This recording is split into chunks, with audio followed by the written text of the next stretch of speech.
Assalamualaikum warahmatullahi wabarakatuh. Alhamdulillah wassalatu wassalamu ala rasulillahi wa ahlihi wa sahbihi wa walah amma ba'd. Sahabat-sahabat yang dirahmati oleh Allah subhanahu wa ta'ala, dimana saja berada, semoga semuanya senantiasa dalam perlindungan, dalam bimbingan, dalam rahmat, berkah, ridho daripada Allah subhanahu wa ta'ala. Alhamdulillah, di malam yang sangat-sangat tenang, indah, yang sangat-sangat sunyi, di malam ke-17 di bulan Ramadan ini, kembali tergerak diri untuk sama-sama untuk saling berbagi, sama-sama untuk saling mengingatkan, tentu guna dalam rangka meningkatkan iman dan takwa kita kepada Allah Subhanahu wa ta'ala, dalam meningkatkan kedekatan kita kepada Allah Subhanahu wa ta'ala. Sahabat-sahabat yang dirahmati oleh Allah Subhanahu wa ta'ala, waktu terus berlalu dan tidak terasa kita berada di pertengahan Ramadan. Banyak gejolak diri, aksi dan reaksi yang ditimbulkan oleh nafsu kita,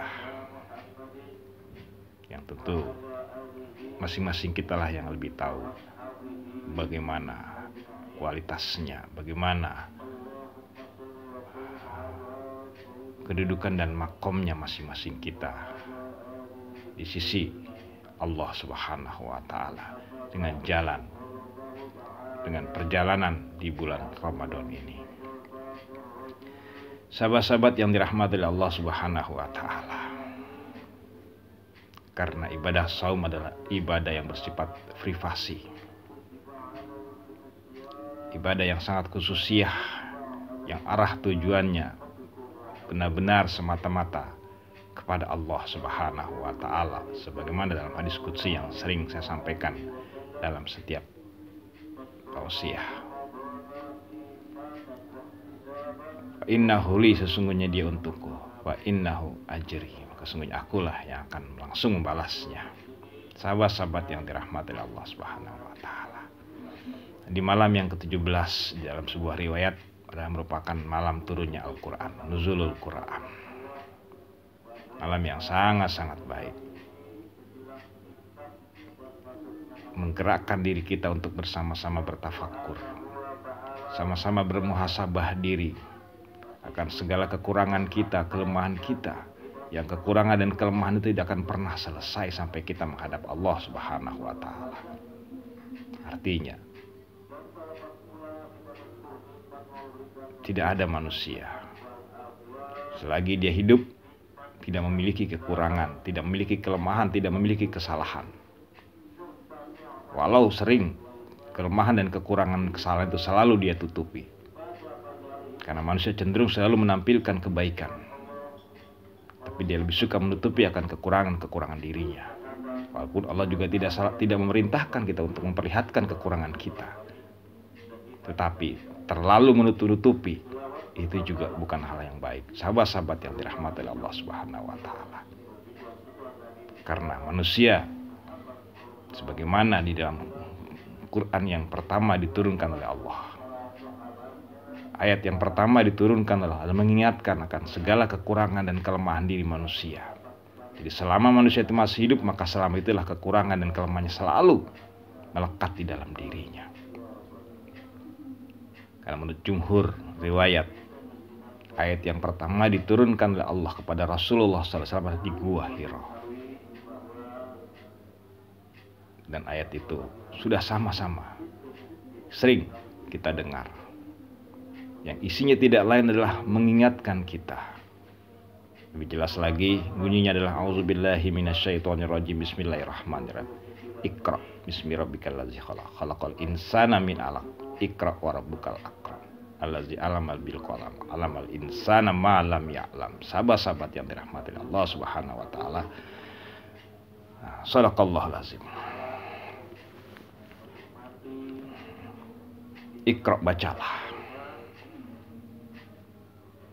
Perintah baca adalah perintah yang arti dan maknanya bukan berdasarkan lafaz, bukan berdasarkan kalimat, tapi berdasarkan makna. Karena pada saat Jibril memerintahkan perintah membaca, Jibril tidak menunjukkan tulisan. Dan Rasul semua dengan jujur mengungkapkan akan kekurangan dirinya, akan keumian dirinya, ma'an nabi qori. Saya tidak bisa membaca. Artinya kita harus mengakui Rasulullah yang begitu sangat agung, Rasulullah yang begitu sangat cerdas, tetap diberikan satu kekurangan oleh Allah Subhanahu wa taala, tidak mampu menguasai pelajaran membaca dan menulis, alias beliau seorang yang ummi. Maka karena itu, sahabat-sahabat yang dirahmati oleh Allah Subhanahu wa taala, ini pelajaran yang pertama yang harus kita sadari. Setinggi apapun ilmu kita, pasti ada kekurangan yang akan Allah berikan kepada kita. Sama kekurangan yang diberikan kepada Rasulullah SAW. Tapi kekurangan itu tuh memiliki makna untuk sebuah kebaikan yang lebih besar ke depannya. Karena dengan ketidakmampuan dia membaca dan menulis, itu akan menjadi sebuah hujah yang benar. Apa yang dia terima itu memang merupakan sebuah wahyu daripada Allah Subhanahu wa taala. Karena seseorang yang ummi tidak akan mampu memiliki kemampuan untuk menerima wahyu sebagaimana yang diterima oleh Rasulullah SAW. Sahabat-sahabat yang dirahmati oleh Allah Subhanahu wa taala. Terus bunyi ayat tersebut berbunyi, Iqra bismi rabbikal ladzi khalaq. Jadi mulailah dengan kesopanan, dengan kesantunan, dengan penuh kehormatan membaca dengan nama Allah yang telah menciptakan. Artinya dimulai dari sebuah penciptaan. Apa yang ada ini adalah hak kekuasaan Allah menjadikannya. Dan apa yang harus dibaca? Khalaqal insana min alaq. Tentang hakikat keberadaan manusia yang paling zohir, yang paling nyata adalah tercipta dari segumpal darah. Ini artinya pelajaran awal yang diberikan di bulan Ramadan yang pertama kali Al-Quran diturunkan, mengingatkan dan menyadarkan akan jati diri manusia, asal dari manusia, dari sesuatu yang rendah, dari sesuatu yang lemah. Itulah pelajaran yang pertama diturunkan di bulan Ramadan pertama ketika turunnya Al-Quran. Sahabat-sahabat yang dirahmati oleh Allah Subhanahu wa taala, sehingga di pertengahan Ramadan, di proses perjalanan yang kedua, karena dalam sebuah hadis, walaupun hadis itu lemah, tetapi isinya mengandung pelajaran yang baik, sehingga sebuah pelengkap pelajaran hadis yang lemah pun boleh kita pakai. Di sana Rasul menyampaikan wa awaluhu rahmah. Ramadan itu awalnya rahmat. Kemudian pertengahannya adalah maghfirah. Wa akhiru itqun minan nar. Yang pertengahannya adalah merupakan maghfirah. Dan kita sedang berada di fase maghfirah, masa pertengahan. Masa maghfirah adalah masa di mana fase-fase kita menyadari akan segala kelemahan kita, akan latar belakang kita, asal muasal kita yang tidak akan pernah berubah. Karena itu bagian daripada fitrah kita yang tidak bisa kita tinggalkan, yang tidak akan bisa kita hilangkan. Fitrah yang berasal daripada al-alaq, segumpal darah.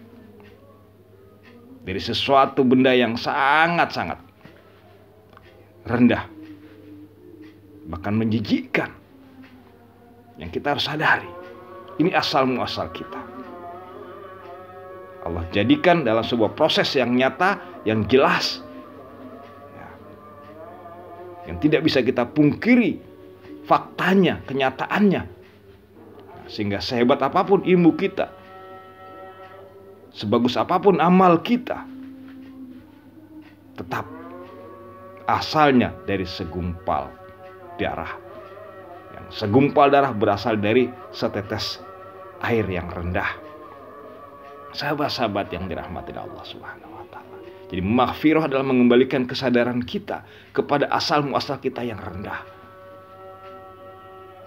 Karena timbulnya berbagai macam dosa ketika kita keluar dari kesadaran hakikat jati diri kita, asal muasal kita yang membuat kita akhirnya lupa, yang membuat kita akhirnya timbullah sifat-sifat kesombongan. Ini yang paling membahayakan. Dan inilah tujuannya berpuasa, untuk mengikis semua kesombongan-kesombongan yang ada di dalam diri kita. Merasa diri kita baik, merasa diri kita bagus, merasa diri kita benar. Dan akhirnya perasaan benar, perasaan baik, dan perasaan bagus itu melebihi ukuran yang dibenarkan oleh Allah, hingga akhirnya kita memandang yang lain lebih buruk, lebih salah, dan lebih rendah daripada kita. Inilah yang disampaikan dalam hadis, al-kibir gomsun nas wa batarul haq. Yang kesombongan itu adalah merupakan sifat di mana kita merasa diri kita menjadi hamba yang baik dan lebih baik, hingga akhirnya timbul merasa lebih tinggi, lebih bagus, lebih benar daripada orang lain. Dan akhirnya kebenaran yang disampaikan oleh orang lain yang kita pandang lebih salah, yang kita pandang lebih buruk, yang lebih rendah, akhirnya tidak bisa kita terima. Tertolak, batarul haq, tertolak kebenaran itu. Karena kebenaran itu bisa jadi datang dari orang yang lebih buruk dari kita, bisa jadi datang dari orang yang lebih rendah dari kita, bisa jadi datang daripada orang yang lebih lemah daripada kita. Sahabat-sahabat yang dirahmati oleh Allah Subhanahu wa Ta'ala, inilah awal timbulnya dosa, timbulnya berbagai macam kesalahan.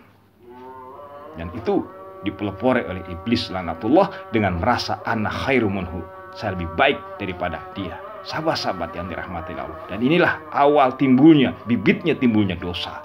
Yang dosa itu ditularkan iblis kepada Adam alaihissalam dengan sifat kelemahannya yang diliputi dengan sifat al-insan mahalul khata' wa nisyan, sifat lupanya. Akhirnya dia berbuat salah. Dan kemudian kesalahan itu dilanjutkan lagi oleh generasi yang berikutnya, yang insya Allah akan disampaikan pada kesempatan yang berikutnya. Artinya kesimpulannya adalah penyebab-penyebab timbulnya dosa, sumbernya nafsu di dalam diri kita adalah berawal ketika kita merasa diri kita sudah lebih baik, sudah lebih benar, sudah lebih tinggi, lebih suci dibandingkan orang lain.